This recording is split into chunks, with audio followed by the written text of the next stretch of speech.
Muito bom dia para você que está aqui, ó, ligadinho na TV Mar. Seja muito bem-vindo. Estamos começando agora mais um programa bem assim. E olha só, hoje aqui no programa está muito legal, viu? Com certeza vai te agradar muito. Hoje nós vamos falar por que nós não falamos sobre morte, hein? Vamos levantar esse debate, essa discussão, tá? Vamos conhecer também o pessoal do Basílico, restaurante que faz muito sucesso aqui em Maceió. Vamos conhecer a história deles. Vai ter matéria, vai ter Gazeta Web, vai ter culinária, vai ter muita coisa boa e eu conto com você. Então não sai daí, porque o Bem Assim está começando agora.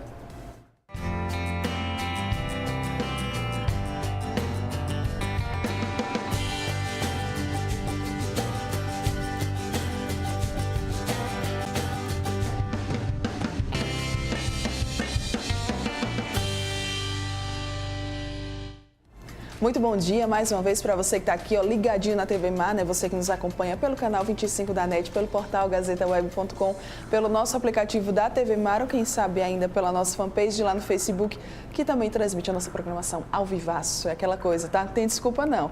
Se você quiser, você consegue nos assistir. Lembrando a você também das nossas redes sociais, tá? Corre lá no Instagram para acompanhar a gente. No Instagram, no Facebook e também no YouTube. É tudo o mesmo nome, TV Mar Canal 25. E aí você vai poder conferir nas redes sociais, né, um conteúdo dos bastidores, o que é que rola por trás das câmeras aqui, não só no Bem Assim, mas em toda a programação da TV Mar. E também ainda tem lá no YouTube, que é onde você consegue assistir as nossas reprises, né? Reassistir a gente quantas vezes você quiser. Lá você vai poder conferir novamente entrevista, matéria, quadros, enfim, culinárias, caso você tenha perdido, né, e queira pegar a receita de alguma, não tem problema, é só ir lá que você vai conseguir acompanhar tudo. E ainda tem também o nosso WhatsApp, que é onde você consegue mandar mensagem pra gente, né, interagir conosco, e nós gostamos muito, muito mesmo disso. Ok? Vamos então começar o dia, gente, com muita informação. Olha só, deixa eu falar aqui para vocês um dado. Falar sobre morte é um tabu para mais de 73% dos brasileiros. É o que mostra uma pesquisa inédita encomendada pelo Sindicato dos Cemitérios e Crematórios Particulares do Brasil. E aí, para falar sobre esse assunto, eu recebo agora aqui a psicóloga Mariana Gaia. Muito bom dia mais uma vez, né? Linda, fofíssima. Vamos lá. Tem algo que explique esse tabu, Mari? Nós não fomos acostumados a falar sobre morte, né? Sobretudo na cultura ocidental, nós temos essa evitação constante de se falar sobre sofrimento psíquico e de se falar sobre morte e sobre o morrer, né? Que nós não costumamos falar nem das nossas perdas, nem também da nossa própria morte. Então, nós temos essa nossa cultura ocidental, ela traz muito essa evitação desse assunto. Certo. Também, segundo a pesquisa, gente, o brasileiro ele tem medo de perder alguém, ele tem mais medo de perder alguém do que da própria morte, né? Por que isso acontece? É normal isso? E eu me coloquei, quando eu li esse dado, eu me coloquei exatamente nesse lugar que eu fiquei pensando, meu Deus, eu nem imagino eu perder minha mãe. Exatamente. Mas eu me imagino super indo antes dela, entendeu? É a nossa necessidade do vínculo do apego, né? É tanto que o luto, dos seus aspectos a serem avaliados nesse processo de luto, porque nós chamamos o luto como um processo vivencial, né? Não como um trauma, não como algo, enfim, ali imutável. E aí nós chamamos isso de um dos fatores que a gente pode medir, que é a quantidade de vínculo que estava estabelecido na relação, porque isso vai ser determinante na forma de lidar com isso para a pessoa. Então a nossa necessidade de estabelecer, de ter alguém, de estar apegado a algo, a alguém, é o que nos faz ter medo de perder isso. Você falou no começo, né? Se a gente falasse mais sobre morte, se isso começasse a fazer parte da nossa cultura, as coisas elas seriam diferentes? Sim, seriam, porque a partir do momento que nós aceitamos a nossa vulnerabilidade e o que de fato nós somos, seres vulneráveis definitivamente mortais. Isso está aí para todo mundo, a gente não pode mudar. Então, se nós aceitássemos isso, talvez nós soubéssemos melhor aproveitar o nosso tempo, né? Porque uma vez que nós estamos conscientes do nosso processo de morte, de perdas, eu costumo dizer que nós perdemos diariamente. Nós falamos de perda sempre relacionado muito à morte, mas nós interrompemos projetos, nós fazemos escolhas, a cada escolha que a gente faz, a gente deixa algo morre todos os dias em nós, né? E nós muitas vezes não damos a devida atenção a essas perdas e por isso que quando chega a morte, nós não sabemos lidar e aí a nossa frustração aumenta porque o que fazer agora, né? Quem eu vou ser agora? Porque eu não sei ser sem a minha mãe, eu não sei ser sem o meu pai, eu não me vejo, eu nunca pensei sobre isso. Então, talvez se nós lidássemos um pouquinho melhor com as nossas perdas diárias, nós também estivéssemos mais preparados para lidar com a morte. Isso. Outro dado também da pesquisa que eu achei bem interessante é que para boa parte dos brasileiros, a morte ela está diretamente associada a sentimentos ruins, como dor, tristeza e saudade. Até aí, ok. Tem como a gente mudar esse olhar?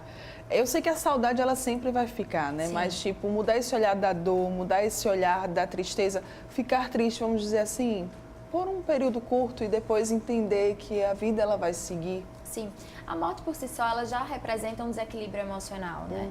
E aí, como a gente vai lidar com isso, por exemplo, a psicoterapia é uma importante ferramenta disso, porque a psicoterapia vai instrumentalizar aquela pessoa de lidar com a elaboração, de favorecer a elaboração daquela perda. Mas eu digo sempre, a gente não pode querer mensurar o tempo que vai ser necessário para cada pessoa passar por luto. E não é nem só a pessoa, é cada pessoa que se perdeu, cada projeto que acabou, vai ser um tempo diferente, vai ser uma dor diferente. Então, tudo a gente tem que avaliar o contexto que isso está inserido, né? Quem foi que morreu, o quanto de afeto tem investido nessa relação, as circunstâncias da perda também devem ser avaliadas. Então, assim, Mara, eu passo por lutos de forma diferente, independente de quem seja e de quando for. Então, isso tudo está muito relacionado. Nós podemos sim identificar as novas formas que naquele momento a gente se apresenta, nós temos apresentado. Por quê? Porque a morte ela é sempre um passo para que a gente tome uma nova postura, ocupe novos lugares. Então, isso é sempre uma oportunidade da gente repensar o que nós somos, quem nós somos e o que nós viemos fazer no mundo. Se é a morte de outra pessoa, se é a nossa própria, se é algo avisado, se é uma doença, é importante que exista uma rede de apoio para preparar essa pessoa para esse momento. E aí a gente tem sempre preparar para a morte, é possível? É sim possível, né? Nós temos doentes terminais nos hospitais e a gente não precisa morrer de forma mais sofrida do que a própria morte já é. Nós podemos lidar com isso, desde que tenhamos uma rede de apoio eficiente. É isso mesmo. E Mari, a gente está aqui falando sobre a morte propriamente dita, mas às vezes as pessoas elas sofrem, elas enfim, têm perdas que se assemelham a como se fosse uma morte. Sim. Tipo um relacionamento que, enfim, durou muito e acabou, né? Você tinha uma relação de amizade muito forte com alguém, vocês tiveram algum desentendimento e aquela relação acabou. Isso também pode se assemelhar ao processo de luto? É, ao processo de luto, exatamente, porque são perdas. E aí as pessoas, tem algumas que sabem lidar melhor com isso, outras não. Então, isso tudo são perdas que podem sim gerar um processo de luto. O luto é um processo vivencial. Existe uma tentativa de patologizar o luto, inclusive de incluí-lo no DSM, que é o nosso Código de Doenças e Transtornos, mas existe uma abordagem que vai muito de encontro a isso, porque o luto é um processo vivencial que tá para todo mundo, é um processo natural, as perdas elas existem, as frustrações existem. E até quando eu vim aqui para falar sobre desenvolvimento infantil, né, eu dizia muito disso, nós precisamos começar a frustrar um pouco as nossas crianças em determinados assuntos, porque para que elas aprendam futuramente e que elas sejam mais adeptas a isso, a esses processos naturais da vida e saibam lidar melhor com isso. Conversar com alguém que perdeu um ente querido, que perdeu alguém muito querido, também não é algo fácil, né? A gente vê que também é um tabu para as pessoas. É como se houvesse um bloqueio ali, um obstáculo, você não consegue conversar com aquela pessoa. Sim, e não só um amigo ou um parente, enfim, mas até às vezes algum profissional, ele não consegue, né? Porque existe a necessidade de ter uma disponibilidade psíquica para lidar com a morte e com o luto. Não é todo mundo, de fato. Mas primeiro, uma dica que eu dou é não subestime a pessoa, não ache que a dor é pequena, não ache que porque já estava em estado terminal a pessoa tem que aceitar, não ache que porque era uma pessoa que talvez para você já não pudesse estar viva, mas que você vai dizer, mas foi melhor, era a hora. Não, nós não sabemos se era a hora, nós não sabemos o que é. Então, assim, respeitar a dor do outro é o primeiro passo para estabelecer contato com essa pessoa.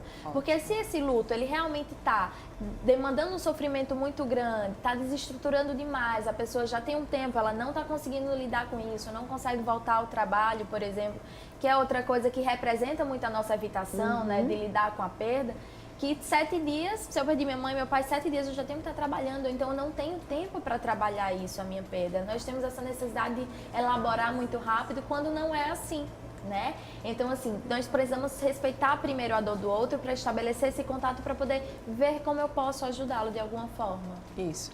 Mari, outra coisa, não deixar transparecer a sua dor, não falar sobre a sua dor, isso também complica em um processo de luto? Sim.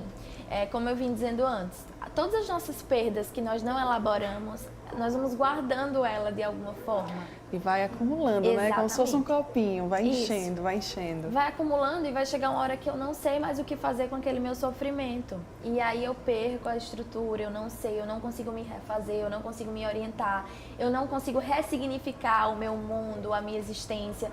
E aí por isso a importância da gente parar um pouquinho. Nós vivemos num mundo tão acelerado que a gente não dá atenção a isso, a um projeto que se interrompe, nós já fazemos outra escolha e nós achamos que viver de recomeços é normal. Eu digo sempre, não existe recomeço, existem novos começos. Uma escolha que eu faço, eu deixei para trás outras coisas. Vamos refletir um pouco mais sobre essas coisas para que a gente favoreça o nosso processo de reestruturação diante da morte, por exemplo, né? Diante de uma perda muito significativa. Porque se eu vou guardando aquilo ali e não sei o que fazer, a vida vai cobrar. Eu digo sempre, o boleto vai chegar. O boleto ele chega. Ele chega para todo mundo. Então, assim, é bom que se cuide antes. E quando você, digamos, passa por um processo de luto e você se cuida e você, enfim, se recupera daquilo, os próximos que virão, as próximas perdas, elas já serão enfrentadas com outro olhar, né?